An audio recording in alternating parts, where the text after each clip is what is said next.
Hello and welcome to Invariable Math. We're ready to start our journey into calculus. I've got my coffee.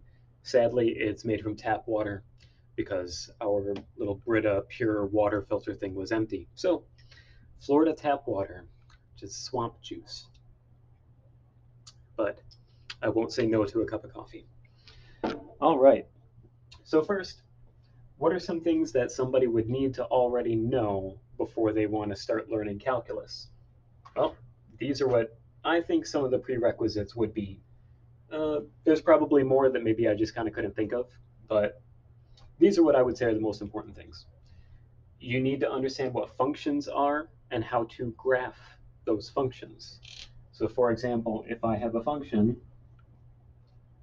f of x equals x squared plus, oh, why did I do equals?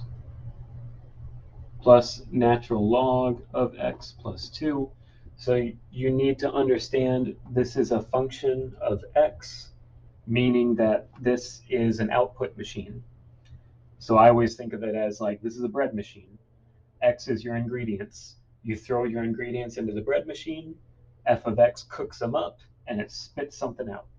So in this case, you would input numbers like f of 1 would be 1 plus natural log of 1 plus 2. F of 2 would be 2 squared, which is 4, plus natural log of 4 plus 2. So you need to understand that that's what functions are. They are machines where you feed something into it and it spits out a number. And then you need to know how to graph functions. Now I know nowadays that's done with a graphing calculator. I mean, you just type this into a graphing calculator and hit graph, and there you go. Now you graphed the function. So even a function like this, even though this isn't really very complicated, but to be honest, looking at this, I don't know how to graph this and draw this out by hand, and that's fine. But when I say you need to understand graphs, you do need to understand the basic shapes of certain graphs. So for example, um, the function f squared, you need to know that it's kind of that general shape, that it's a parabola, opening upwards. Uh, Function of negative x squared would be the opposite. It would be opening downwards. Things like that. You need to understand just the shapes of certain functions. I think that that can go a long way, and that that is important in calculus. Next, you need to have a strong grasp of exponents, and meaning calculating, adding, subtracting, multiplying different exponents. So, for example, if you have x squared times x cubed, do you know that this equals x to the fifth? And you should. You need to know those rules for manipulating exponents. They're going to come up a lot in calculus. And also, if you had x squared raised to the third power, you need to know that that equals x to the sixth. So you need to know how to manipulate exponents. Next, which I feel also goes a lot hand in hand with manipulating exponents, is the number e and its inverse, which is the natural logarithm. I don't know if they really start teaching about these things in high school, actually. I don't know when they start teaching these. I don't remember if I learned these in high school or if I had to learn it on my own. But so E is a number. It's like 2.718 something. It goes on and on and on and on. This is used a lot in physics and in mathematics. Its inverse is the natural log. So you need to know that those two cancel each other out. So for example, I have to kind of get down here a little bit. Okay, we'll do this. If I have e raised to the power of natural log of 2, the answer is 2. Or if I have natural log of e to the fifth power, that equals 5. They cancel each other out. So you need to understand that about e and ln, natural log. We I might just do like an entire separate playlist on things for E and natural log, but I kind of expect that if somebody's going into calculus, they should already have seen these and know what these are and know how to work with them. Complex variables, you'll see that as well. Complex variable meaning I, which is defined as the square root of -1. And trigonometry. You definitely need to have a strong grasp of trigonometry, especially the whole SOHCAHTOA thing. That's what I learned when I was back in high school.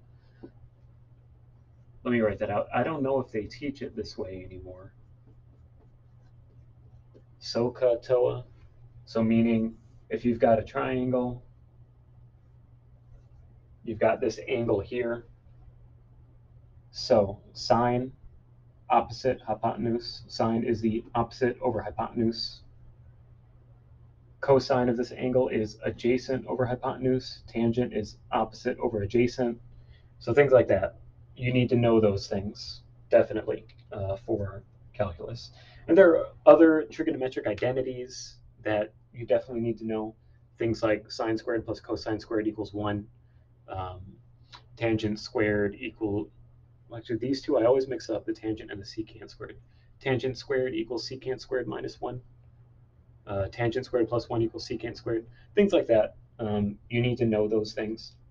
You'll come across them a lot in calculus, especially later on when we move into the other half of calculus. So right now we're starting off with differentiation, differential calculus.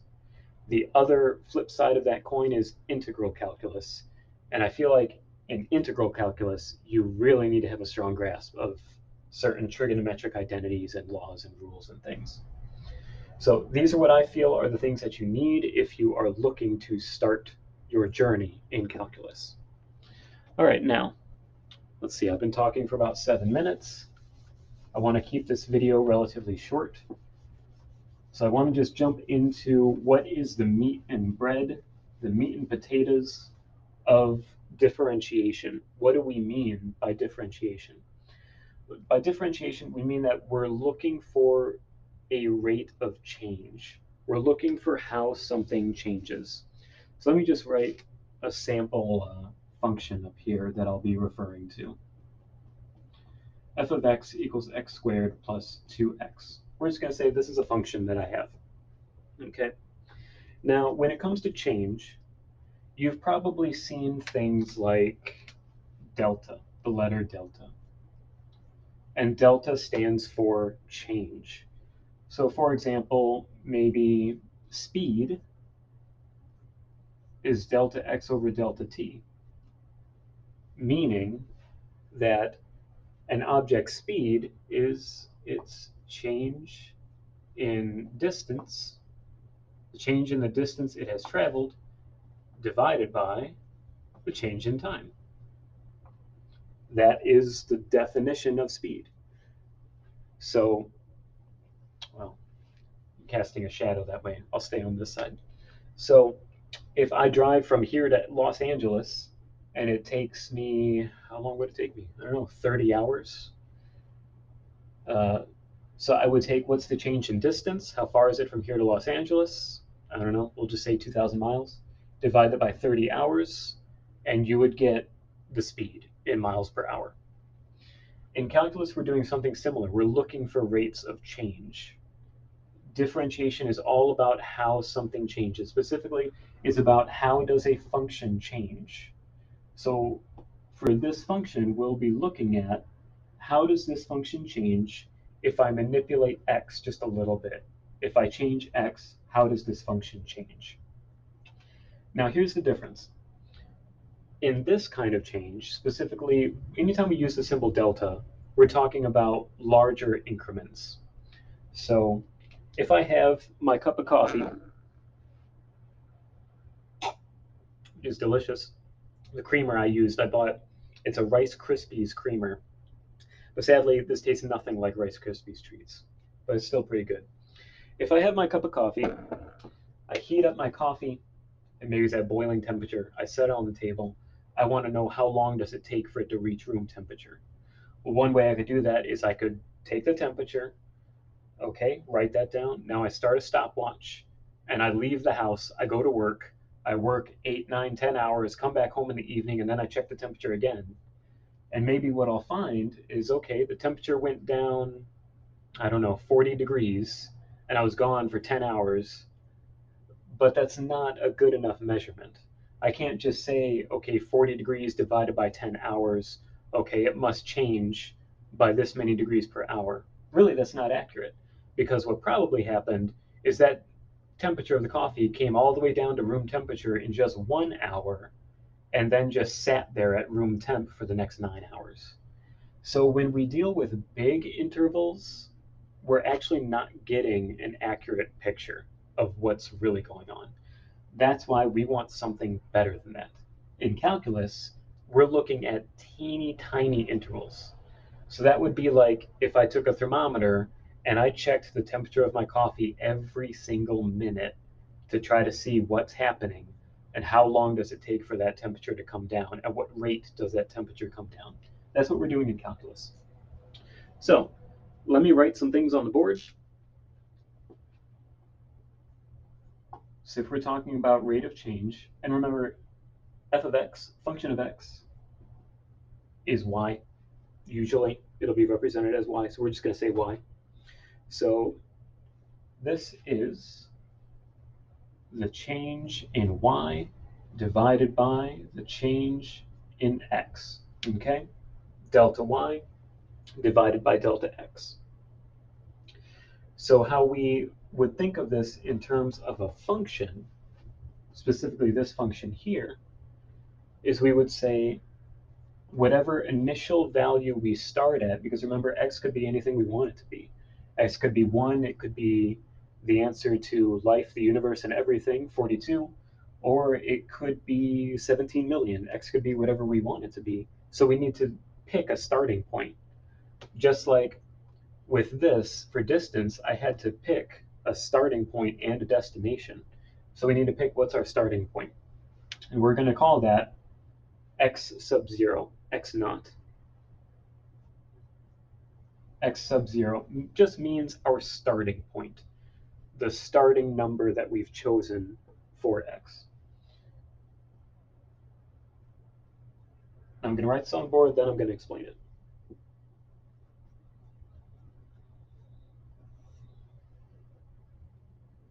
Divided by change in x. And what is this screwy thing up on top? Well, this is delta y. And here's how we know that. So let's see. Let me actually draw a picture. That'll make it more clear. This picture is not necessarily this function. I'm just drawing an arbitrary picture of an arbitrary graph. Let's say we've got this, and this is our graph of f of x.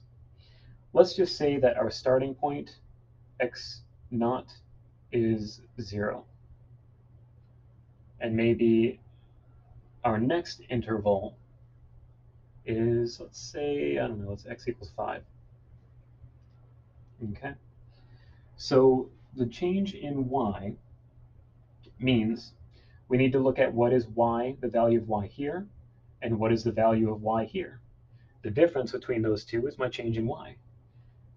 So the value, so I mean, we take the higher value, this value of y minus this value of y. So what is this value of y? Well, it's whatever y is at this particular point, at this spot, which is our x naught, our starting point, plus our interval. So this is, we could just say this is f at x equals 5. It's our starting point, then plus our interval. So that's the value of y here. Now we want to know what is the difference between these two, so we subtract what's the value of y here, the value of y at x naught. So f of x plus delta x minus f of x naught. That gives us our change in y. So for this concrete example, let me make this as concrete as possible. That kind of looks like a graph of x squared. So let's just say this picture is a graph of f of x squared. So at x naught, we're saying that x equals 0. Here, we're saying x equals 5. So what is the value of f of x at 5? Well, it's 25.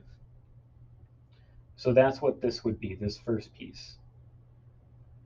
f of 0 plus 5, which is just 5. So f of 5 is 25. Now minus the value of f of x naught.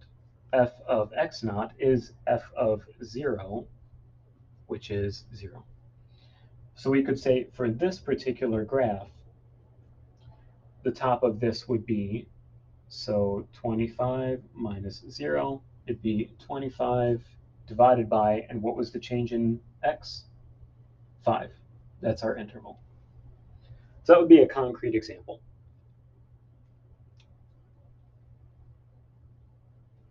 Okay, so let's go back to this actual function. Again, we're just kind of laying the groundwork, trying to get an idea of what is differentiation.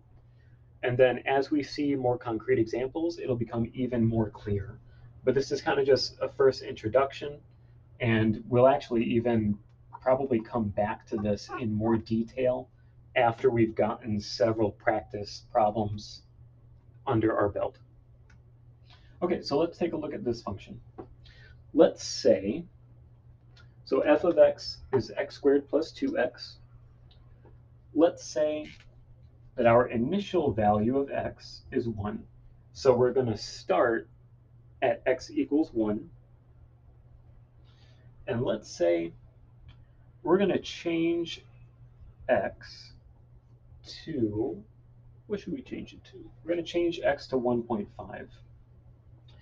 And we want to know what happens to this function if we change x from 1 to 1.5. What's going to happen to y? What's going to happen to f of x? And this is all of what calculus is about. So what is delta x? What is the change in x? X is going from 1 to 1.5. So what's the change? The change is 0.5. So delta x equals 0.5 because we've gone from 1 to 1.5. That's a change of 0.5. Okay, so we want to know what happens to y when we change x by this amount, by 0.5. Let's go ahead and plug this in, and we'll see what we get. And we're going to use this formula here. So to calculate the change in f, it's going to be, so f of x naught plus delta x minus f of x naught. So x naught we said was 1. So it's going to be the function evaluated at 1 plus, what did we say delta x was? 0.5 minus the function evaluated at that original starting point. So what is this? Well, what is f of 1.5? We plug 1.5 into each spot of x. That's 1.5 squared plus 1.5 times 2 is 3. We get, so this is 2.25 plus 3 is 5.25.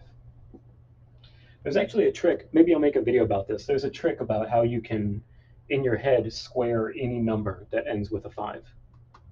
I don't know, for fun, I'll make a video on that maybe and post it.